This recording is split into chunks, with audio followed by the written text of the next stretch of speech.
Yeah, coming off a great summer. We had a bunch of guys out in summer ball, really getting after it. Some guys were asked to rest and recover. We had guys like Tag, who was out at Cape Cod and had a really good summer there. Some guys at Russ Martin went in Alaska. We had some guys in New England, the Northwoods League, Texas Collegiate League, so spread out all over. And then a couple guys here that we asked to rest and recover. It was documented that Blake was coming off of injury the first half of the year, got healthy. You saw what he looked like when he was healthy, so we made sure he got to 100%. Cade did some work while recovering, kind of an active rest. And as far as the coaches, we did not rest. Many folks said, how was your summer? And the answer is, what summer? There isn't a summer anymore. Just some numbers here. Recruiting is what we did. We have 8 4-year transfers in the recruiting class. 4 of those are Power 4 portal guys, Arizona State, Arkansas, Missouri, and Vanderbilt. The other 4 from 4-year schools, 8 junior college players, 4 freshmen. According to D1 Baseball, it was the number 41 class in the country, and according to 6-4 Analytics, is number 58, which was tops in the UAC for both. We have 2 top 200 portal additions, Kaylor Gonzalez from Mizzou, Dylan Vidic from UNO, and then Ethan Duff was a junior college All-American. And so needed to address, we lost 2 starters. Congratulations to Brandon Westmoreland, 14th rounder, Arizona Diamondbacks. Doing well with them now. I think they're really going to tailor his innings because he threw almost 100 innings for us. That's pretty standard for a Friday night starter, over 15 starts plus the postseason. And proud of him, but graduation, we lost Brigden Parker on the weekend, so gonna need to replace those guys. Got a solid bullpen coming back. Our administration, compliance, Michael Gibbs did a great job of getting Isaac Avenue another year before the cutoff of the 31st, before all of the craziness happened, and got him back. Gage Haley. Of course, these gentlemen here are back, and so I like where we are. It's a good mix of the faces that you saw. We didn't lose anybody. For the second year in a row, we didn't lose anyone that were key players, and I think, again, that speaks to the commitment that we have here at Little Rock to baseball, of our administration, Frank and his staff, making sure that we're have the resources that we need to both retain players. I think too much attention is given to the portal and going and acquiring new players. That's so vital, but not enough attention is given to player retention, and that starts immediately, in my opinion, is how you build a roster. And we kept everyone, and then we're able to plug in some pieces that were crucial to what we needed. And so I think as we look at this roster, it's now really 2 portal cycles. This group last year, we're all new last year, that's correct. And then you double that up. And we've only been going at it for a week, but we already like what we see. It's group work, just throwing bullpens. We have the second round of bullpens today and tomorrow. And then we'll do that for about 3 weeks as a ramp-up phase. And then we'll start inter-squads around the September 14th week, right along in there. And then have a really full slate of of outside competition games. Won't quite reveal all of the opponents yet. One's already been revealed up in Fayetteville, but got some really marquee matchups coming up that we're really excited about. So should be a great fall. I think the most important thing is just getting these guys acclimated with the new guys. Now they're the returners. It's year to year. You can't be talking about 2-3 years down the road. It's right now. And so we've got to get closer as a team. We had our team meeting, went to Topgolf, and you can ask them about their golf swings. I took one swing and reminded everybody why I don't play golf. And then we're going to go to the Travelers game Tuesday. So just trying to get these guys together away from the field and get to know each other. I think that's been a key to our success. Coach, I was going to ask you, you kind of just mentioned it, about the fall ball. I think they call it Fall Ball Classic, whatever they're calling it at NWA. And you guys were on that as an opponent. opponent. How great is that to get the experience in that environment for these guys? I know some of them obviously know what it's like, but just getting that experience early on for some of those new guys and getting them in that environment, and what does that do for this team early on?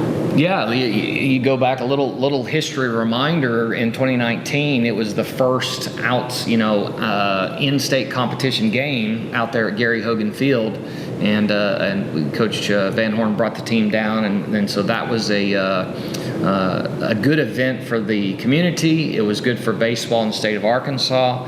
But to answer your question, I think there are a few reasons why we've had postseason success. I think one of the main reasons is during the fall, we go places and we see everything and everyone. And what it does is it exposes areas that you have strengths and you have weaknesses. For example, last fall we played at Ole Miss and we played at Arkansas, and both games through 5 innings we were scoreless or giving up no hits. That held true because we pitched it well through the spring. We didn't strike out very much last fall. That held true. What I'm looking for in the fall are things that you can point to and say, okay, if we're good at that in the fall, we can count on that in the spring. Not everything translates to the spring. You have what we call fall Americans. Some guys do really, really well in the fall, but then for some reason you turn on the lights in the spring, it doesn't work. You have some guys that are just not very good in the fall. And so I don't think you can weigh individually too much into performances, but we're going to go to some marquee venues and put these guys on stages to where, maybe the first time these guys won't be sped up at all. They've been a super regional, but the other guys that are new, it's a great opportunity to get them in front of crowds, get them on the road. We're actually going to do an overnight trip or 2, and so practice what that means to have a night before workout, and then learn how to get up out of bed and eat right and get yourself ready to play. How big is it at this point having these guys and the other returners just to set the tone culture-wise? Well, that's the foundation, as I talked about in recruiting. That these guys were the MVPs, in my opinion. Before we even knew the names of the newcomers, these were the key guys. And we actually started talking with them about next year, which is now this year, before the season even ended. And Frank and I got together, and that was something new, because usually you wait till the year is over and have your exit meetings, but kind of a little forward thinking and say, hey, we need to start having these conversations now. And I kind of like getting them out of the way, and you can ask them how it affected them on the field. They all played well in postseason, so I'd like to think it went well, but getting that distraction conversation out of the way of, we want you back. We're going to make you feel needed, and that peace of mind. And so when you start recruiting and you have a base on your roster and you can go around the horn a little bit and go, okay, this guy's probably going to be here, this guy's going to be here, now let's go get a complimentary player there. It's really, you sleep better over the summer for sure. I'm going to go off of that, do that, and ask these guys, what was that like, having the exit meetings a little bit earlier and getting that conversation out of the way? Is Coach being honest there and saying it went well? You guys, it went well for all of you guys? Yeah, I feel like it helped take the pressure off. I feel like we were able to just go out there and play and know that the coaching staff trusts us 100% and fully wanted us back next year. So, yeah, I feel like it helped. Yeah, it's nice to know when they tell you, they want you to be the guy, and they give you the confidence going in, and then especially going into big games like that, they believe in you, and knowing things like that helps a lot. Yeah, I think especially in today's, NIL world, it's nice to have that feeling of these guys trust you and they're loyal to you, and I think that helped our group, play a little more free in the postseason. So yeah, I think it was awesome. How's the golf swings? Bad, good? I like to think mine's pretty good. I don't think Cade's is great, but yeah, decent golfers. They should be on the tour if you ask them. Yeah. Go ahead, Blake. No, I was going to say I took one swing and I kind of swing and missed, honestly, so I kind of shut it down after that. But I play a lot of golf, so yeah. So you're good? That's all I have to say. I don't want to say anything. Summer golf program here too. Yeah. Sport athlete. Two sport athlete, yeah. Putting more ideas out there. Tag, for you, just how was the summer? What did you kind of work on the most? Summer was great. Definitely wanted to develop a change up, going into the Cape, working on things like that. I think being more mature, speeding up the body, just some mechanics, and just going and getting those reps. I think summer ball is a great tool for all college baseball players to stay in the rhythm, learn from other guys and other cultures, and just kind of take bits and pieces from that and, bring it back to Little Rock and try to help us as a team ultimately.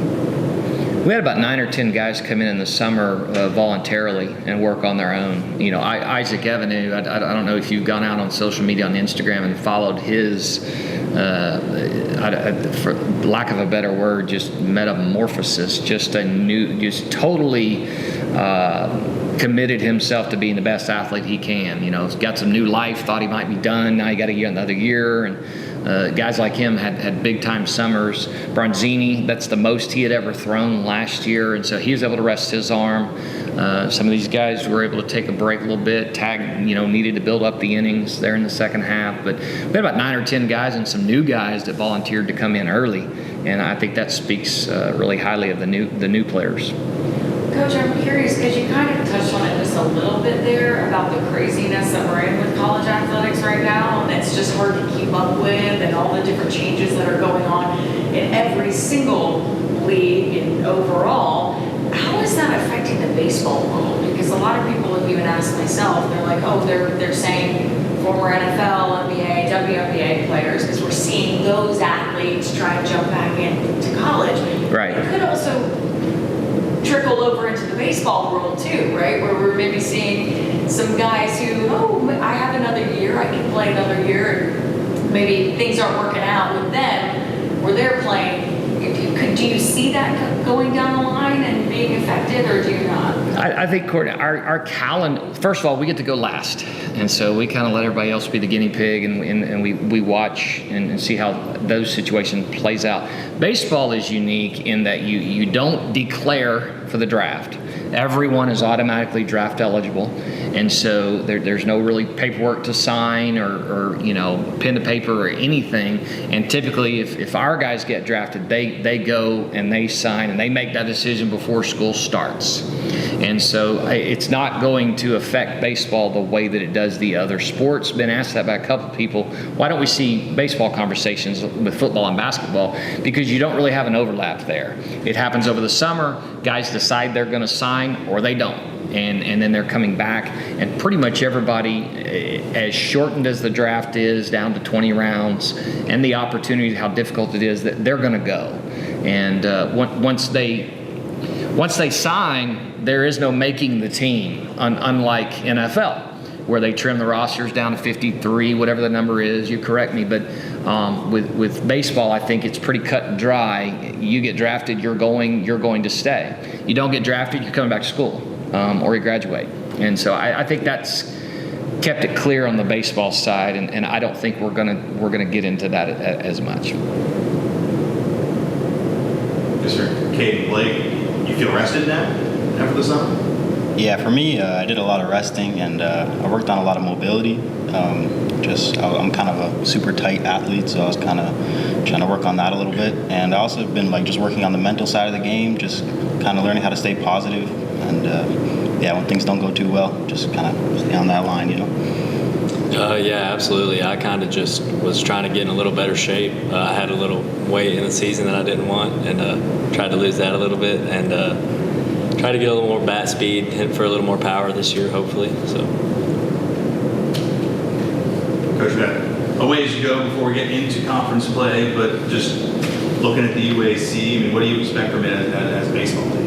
Depth, that's the first thing. We've already had some meetings with the other coaches. Of course, we know the programs. We're familiar. I love where we're placed geographically. I think that was one of the many things that made sense for us to make the move. But in already looking at our travel, which is already mapped out, and midweek games, maybe last year we had to really be cognizant of a 13-hour trip or a flight and then coming home and playing a very important midweek. Now we're never really too far from home. We've also had a lot of people just to tease the schedule a little bit. It's going to be a good one. We've had some people reach out and they want to come to Little Rock, and for RPI reasons, for weather, and that's been really, really good. But the league, there's not a weekend that you can afford to have a bad weekend. They all expect to, and their athletic departments are resourcing them to make a regional run. You've got Tarleton, who was in a regional last year. You've had other teams, Abilene, Austin Peay come to mind, who've won the league recently, their league. And so, I'm excited though. Stadiums, good cities, new cities, baseball cities, warmth. I'm not a big cold weather guy, but I think all those things will be really good. It's got a potential, the UAC, on a good year to be a 2-team league.